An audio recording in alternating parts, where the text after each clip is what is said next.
Hi, it's Alex from laughingplace.com here today with Anne-Marie Pace, Director of Growing Pains, part of the Disney Launchpad program. Congratulations, Anne-Marie Pace, on the launch of your new short, Growing Fangs. Oh, thank you so much. Yeah, I really enjoyed it. I was curious to know what the inspiration behind the short was. Yeah, absolutely. Well, the story is about a girl who is half human and half vampire. And for me, what that experience translated into was growing up, I am Mexican American and bisexual. So I always felt in between identities and not really sure where I belonged in those identities. And something I had to learn later in life was being a part of multiple identities doesn't make you any less of that identity, and it all compounds. It makes you who you are. So I wanted Val to sort of go on this journey and experience and learn that. And one of the really amazing things about it is in the lead character Val's case, she has kind of two parts of her that she's trying to hide, things that nobody can necessarily see. Do you think there's a point in her future where she can ever be her true self, be a vampire, be bi or gay, and not feel like she has to hide any of those components?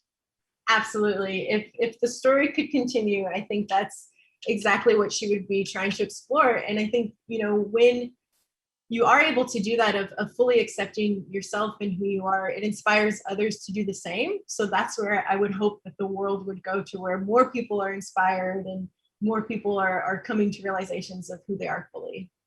One of the themes in the film too involves a mascot that in Val's case is offensive, but nobody else sees it that way, and she has to put it on. I was curious if that decision came about pretty easily or organically, or if that was something you were trying to make a statement on and had to kind of dig and search for. Yeah. Well, actually, the mascot element specifically was something that changed a bit through the story. Obviously, in filmmaking, the story grows and changes as you're developing and through filming and whatever else. But the cool thing about it was the heart and the message always stayed the same. And I actually worked with my mentors and whatever else to get to this level of having her put on this mask and be this mascot, which felt very metaphoric to what she's feeling of always having to wear a mask and not be seen for her true self. So it felt like the perfect tool in that moment to use. And I'm a big fan of Cristina Alonzo, who plays Val's mom in the short. What was it like casting her and working with her?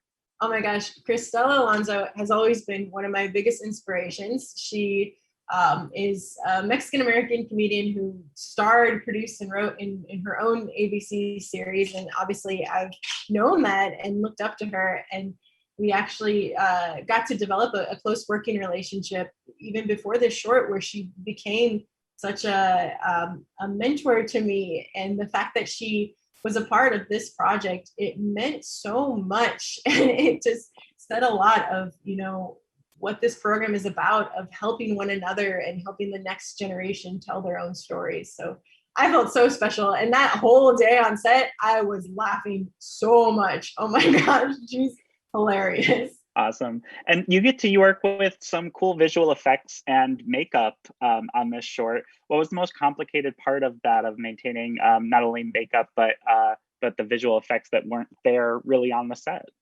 Yeah, absolutely. It was definitely a lot of talk and prep before, especially with the visual effects. And luckily, Beth from ILM came on set for a couple of the days to help us and sort of give advice and whatever else. But there was a lot of problem solving with, like, levitating, for example. When she levitates at the breakfast scene, we finally came to this solution that we'd have two guys in green suits and holding a board, and that's how we'd levitate her and be able to pull it out. But a lot of it is just having the idea in your head and being able to translate it and tell other people and tell a storyboard artist to storyboard it out, and then have the actor really feel it's real and truth in it. And when you can get that right, I think it becomes really magical when you see the end piece and just see the worlds come to life with the VFX and the magic added. That was a really cool experience to see all that together. Perfect. Well, thank you so much. Congratulations again. Everyone can check out Growing Fangs on Disney Plus under the Disney Launchpad umbrella. And I hope you have a great day. Take care. Bye. Bye. Thank you.